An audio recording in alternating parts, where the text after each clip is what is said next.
Notre-Dame dans l'histoire, dans notre histoire. Les Mureaux, Murelli, existent depuis très longtemps. Nous avons encore des traces de la préhistoire dans la ville. En effet, en 12 000 ans avant Jésus-Christ, ces terres étaient déjà occupées. Au XIVe siècle, la plaine des Mureaux jouissait d'une certaine prospérité. Les vignerons étaient nombreux, car la culture de la vigne y occupait une place importante. Un sanctuaire témoigne de la dévotion mariale de nos ancêtres. C'est la chapelle dédiée à Notre-Dame-des-Neiges, construite vraisemblablement au XIIIe siècle. On y accédait en longeant les bois de Bêcheville par le chemin qui en garde encore aujourd'hui le nom, alors que l'édifice a complètement disparu. L'église des Mureaux était sous l'autorité des moines bénédictins de Saint-Nicaise, qui se trouvaient à Meulan. Eux-mêmes étaient sous la perdition. Attends, ce n'est pas la perdition, mais la supervision de l'abbé du Bec-et-Loing en Normandie. Des sources nous indiquent que ces moines avaient une métairie, petite ferme, en leur possession sur le territoire de Chappet, qui débordait sur les Mureaux et sa forêt. Le complexe agricole des moines fut détruit au XIVe siècle durant la guerre de Cent Ans contre les Anglais. Mais la chapelle serait restée intacte jusqu'en 1793. Après l'abandon et la destruction de la ferme, la chapelle devient un ermitage, ce qui signifie qu'elle était écartée de tout et est devenue un lieu privilégié pour une retraite. L'histoire nous informe que durant plusieurs siècles, la petite chapelle ermitage de Notre-Dame-des-Neiges est devenue un lieu de pèlerinage, notamment le 5 août pour la fête de Notre-Dame-des-Neiges. Une source nous affirme qu'à cette fête champêtre nommée l'Assemblée, les jeunes accouraient célébrer la Vierge, puis passaient leur soirée à danser devant la chapelle. Mais pourquoi ce nom de Notre-Dame-des-Neiges ? Le nom est une référence à la légende autour de la construction de Sainte-Marie Majeure de Rome, l'une des 4 basiliques majeures. La légende raconte que durant la nuit du 4 au 5 août 356, la Vierge apparut en rêve au pape Libère, ainsi qu'à un riche romain nommé Jean. Elle demande d'ériger un sanctuaire à un lieu déterminé. Au matin, constatant qu'il avait neigé en plein mois d'août, à l'endroit que la Vierge leur avait indiqué, le pape ordonna de construire la basilique Leperiana de Santa Maria ad Nives, sur la surface enneigée en haut de la colline Esquilin. Alors pourquoi une église Notre-Dame-des-Neiges aux Mureaux ? Cela reste un mystère. Les sources ne sont pas assez renseignées. Quelques siècles plus tard, la croissance de la communauté catholique sur la ville devient de plus en plus importante. Un ancien moulin construit en 1749 a été racheté par l'église dans les années 1950 et est devenu un presbytère avec une chapelle consacrée à Notre-Dame-des-Neiges.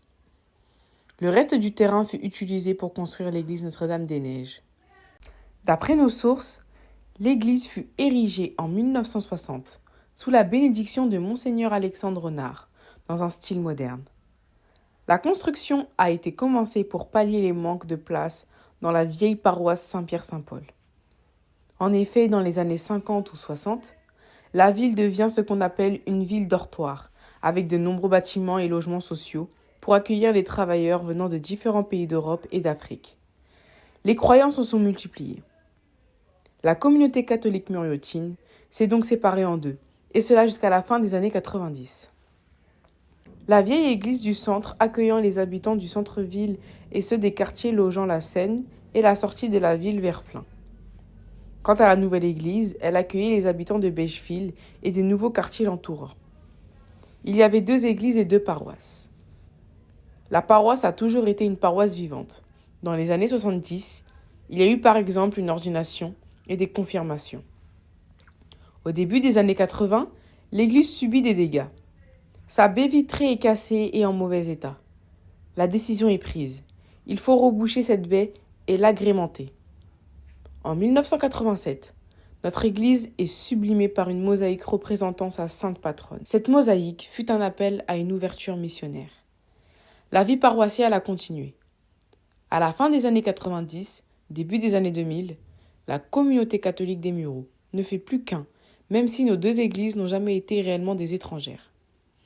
Saviez-vous que les fonts baptismaux de Notre-Dame-des-Neiges sont les fonts baptismaux de l'ancienne église Saint-Pierre-Saint-Paul? C'est officiel, il n'y a plus qu'une seule paroisse dans le centre et 2 églises qui lui sont rattachées. La vieille église Saint-Pierre-Saint-Paul et l'église nouvelle Notre-Dame-des-Neiges. Le presbytère du Moulin fut complètement abandonné et a été racheté par la mairie en 2013. Notre-Dame est considérée comme l'église de la jeunesse. Les cours de catéchisme et les messes des familles s'y sont déroulées durant plusieurs années. La messe de Noël à 18h à l'intention des enfants. Et j'en passe. Notre cher père Philippe Mallet pourra en témoigner. Dès son arrivée au Mureau en 2004, il s'est occupé durant de nombreuses années de la jeunesse, de la paroisse et bien d'autres choses. En 2007, il y a eu l'installation du père Xavier Chavannes. Durant ces années de présence, Notre-Dame a accueilli les journées missionnaires, un groupe de gospel, de nombreuses célébrations et le synode des jeunes. En 2010-2011, le Rocher, l'oasis des cités, y installa une de ses antennes. Le Rocher est une association regroupant généralement une famille à sa tête et des bénévoles service civique au service des quartiers. En effet, cette association s'occupe de nombreuses activités dans les quartiers, auprès des jeunes, puis auprès des habitants de tout âge. Vous pouvez les voir organiser des repas partagés, des débats, des jeux de rue, des camps, du soutien scolaire, des cours de français, etc. Ils participent également à la vie paroissiale à leur niveau, en animant des messes par exemple.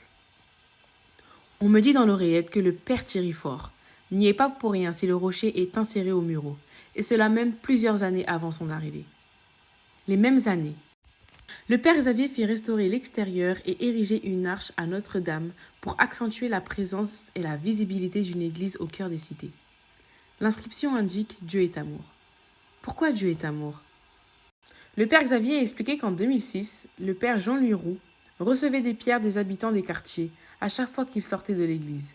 Et ce fut pareil pour le père Xavier lorsqu'il prit ses fonctions. Il y eut également quelques échauffourées avec des paroissiens à la suite d'un désaccord avec un de leurs prédécesseurs. Il était donc urgent de recréer un lien aussi bien interne qu'externe. Le père Xavier n'a pas trouvé les fonds à l'époque pour refaire la façade complète, donc il a décidé avec l'EAP et ses confrères de restaurer Notre-Dame et de créer cette arche avec cette indication, car ce lien qu'il cherchait à restaurer ne pouvait passer que par l'amour de Dieu. En 2013, France 2 et le Jour du Seigneur sont venus tourner durant la messe du 7 septembre. En 2017, Notre-Dame-des-Neiges a vécu à nouveau une restauration pour sa peinture et sa mosaïque. L'église Notre-Dame-des-Neiges, l'église nouvelle, l'église de la jeunesse, continue à soutenir les joies, les peines, mais surtout notre grande famille, notre foi. Merci à nos prêtres de participer à cette vie fraternelle. Le 8 avril 2024, Notre-Dame-des-Neiges ferme ses portes pour faire peau neuve. Le père Thierry fait appel aux dons. Des paroissiens des Mureaux et de Saint-Germain-en-Laye y participent. À cela s'ajoute une aide du Rocher et des chantiers du Cardinal. Notre église se voit être modifiée. Rajout des salles, agrandissement de la mezzanine, modification de l'escalier, création d'une vraie sacristie, changement de mobilier, changement d'entrée, etc. Nous disions que l'église avait fait peau neuve, mais pas complètement. Si vous vous souvenez, la baie vitrée et la porte d'entrée des années 60 ont refait leur apparition, tout en gardant les ajouts au fil des années déjà existants. Notre-Dame-des-Neiges ouvre ses portes le lundi 9 décembre 2024 pour fêter l'Immaculée Conception. Monseigneur Luc Crépy est venu aujourd'hui, le 5 janvier 2025, bénir notre église toute neuve en y célébrant la messe et en ouvrant pour notre paroisse le jubilé de l'année 2025 sur l'espérance. Coïncidence? Peut-être. Mais nous espérons que Notre-Dame continue de guider la jeunesse, nos quartiers et notre foi encore pendant de nombreuses années. Le 18 décembre, dernier Notre-Dame-des-Neiges a eu 64 ans. Joyeux anniversaire! Joyeux anniversaire, Notre-Dame!